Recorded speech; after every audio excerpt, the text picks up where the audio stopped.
No livro de 1 Timóteo, capítulo número 5, versículo do número 24, vai ficar bem claro que os pecados de alguns são notórios, mesmo antes do juízo, mas os de outros só se manifestam mais tarde, só se manifestarão mais tarde, não é? Então, em alguns casos, o Senhor vai intervir imediatamente, não é? Em alguns casos, o Senhor vai chegar com a providência imediatamente, não é? Porque o Senhor, Ele conhece não só hoje, o Senhor conhece muito mais à frente do que eu e com você. Então o Senhor sabe se alguma coisa estiver fora daquilo que Ele desejou para o sacerdote, para o líder, né, para o que está à frente da igreja, e é de forma gravíssima, o Senhor entra com intervenção imediatamente.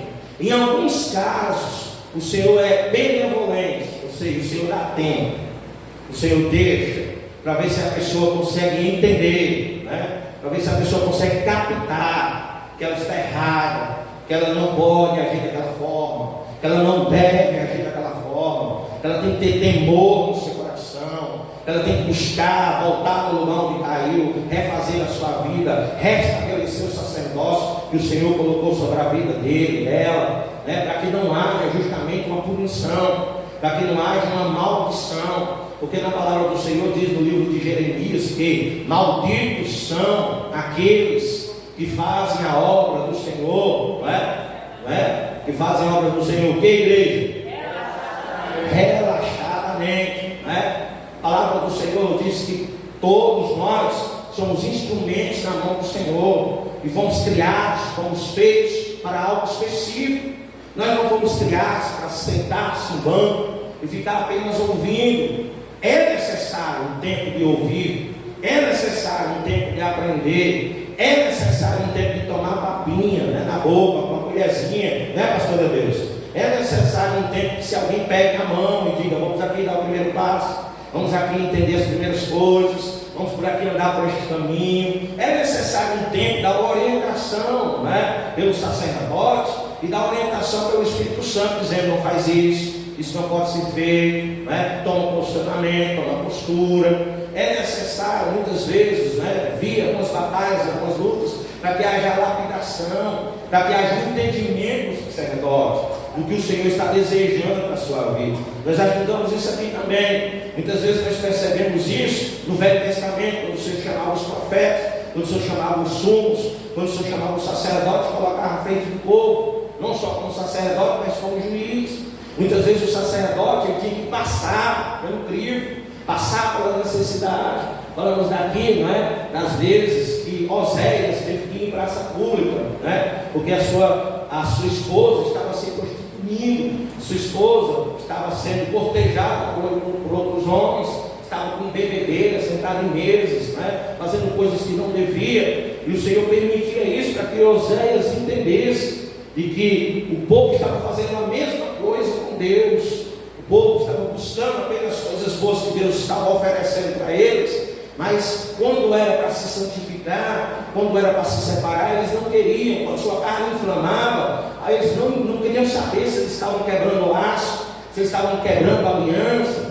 se eles não estavam fazendo algo que Deus não agradasse. Eles não queriam saber. Eles praticavam a luxúria, eles praticavam o sexo sem compromisso, eles adulteravam, né? Eles faziam coisas abomináveis diante do Senhor, para matar a sua vontade, para matar o seu desejo, mesmo sabendo que aquilo não era a vontade de Deus.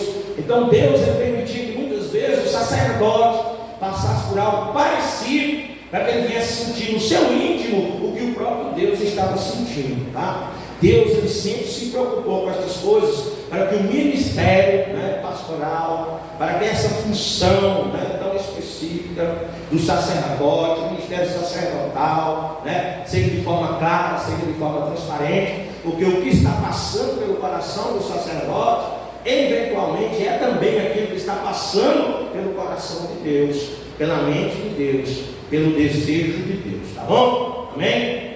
Vamos lá? Ou seja, alguns pecados somente serão revelados e julgados no futuro, mas outros podem ser revelados e julgados já. Foi exatamente o que aconteceu com o sacerdote Eli, não é? Se você ler no capítulo de número 2 do livro que nós estamos acabando de ler, nós vamos ver que Eli foi um homem que foi levantado pelo próprio Deus.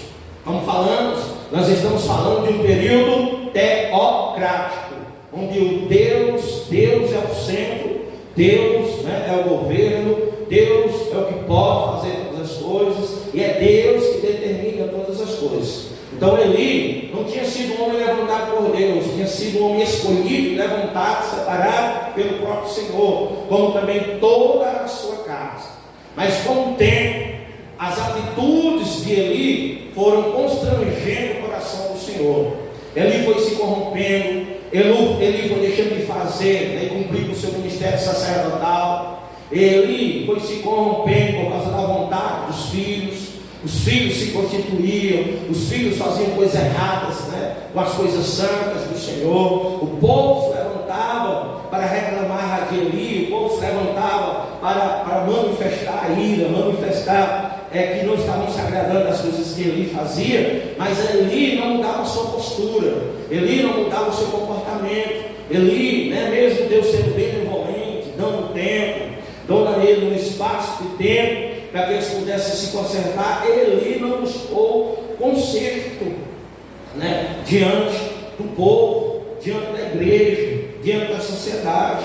E por causa dos seus contínuos pecados contra a casa do Senhor, bem como, né, os dos seus filhos, depois de muita expressão da longanimidade de Deus, o que me parece óbvio pelo fato de Eli ter chegado à velhice, né? Deus foi tão benevolente, foi tão misericordioso, que Eli foi chamado ainda jovem, né? E teve filhos também jovem, e mesmo assim, né, Deus foi deixando até que ele alcançou a velhice, e mesmo velho não conseguiu se corrigir, né, e cortar a raiz de todo o mal que estava fazendo com que o povo sofresse, com que a vontade do Senhor não prevalecesse. Fala aí, pastor Deus. Estou falando sobre o juízo imediato e o não imediato. Foi o dia 14 de setembro e houve um texto que eu anotei aqui que diz assim: muitos não entendem a longanimidade divina e a interpretam como impunidade. Ou seja, pessoas que estão cometendo erros, desobediências, pecados, e parece que nada está acontecendo a elas. Ou seja, Deus sabe, Deus entende. Confundem a longanimidade, a chance, a oportunidade com impunidade de Deus. Mas vai chegar o momento que a conta será cobrada. É verdade. Chegará um momento em que a conta será cobrada, não é isso? Então isso é muito forte. Fala daqueles que têm a oportunidade de servir, mas se recusam. Fala daqueles que foram chamados para servir, mas foram embaraçados com outras coisas, que não priorizam a vontade de Deus, que não priorizam o sacerdócio e o ministério que Deus derramou sobre a cabeça, o óleo da unção, as palavras santas, a separação, a autoridade, o dom que Deus derramou, e ficam deixando para depois, porque há outras prioridades, como o próprio Senhor fala por intermédio de Ezequiel ou de Samuel, para a casa de Eli, que foram pessoas que tiveram uma oportunidade, mas com o que os sacerdotes se preocupavam era se os seus filhos estavam bem alimentados ou não, se os seus filhos estavam bem vestidos ou não, se os seus filhos estavam bem protegidos ou não, se os seus filhos estavam bem cuidados, não estava faltando nada, né, para eles. E os próprios filhos que o pai tinha tanto zelo e deixava até as coisas do Senhor para cuidar deles, né, ou seja, fazendo tudo que eles queriam, se constituíam, adulteravam, né, envergonhavam o rei, envergonhavam Deus, faziam coisas que não eram da vontade do Senhor. E ali, porque não havia abolição imediata, né, porque não havia o decreto mortal de Deus imediatamente, ele achava que nada, né, estava acontecendo, que nada ia acontecer, e os anos foram passando, porque Deus estava dando um tempo de conserto.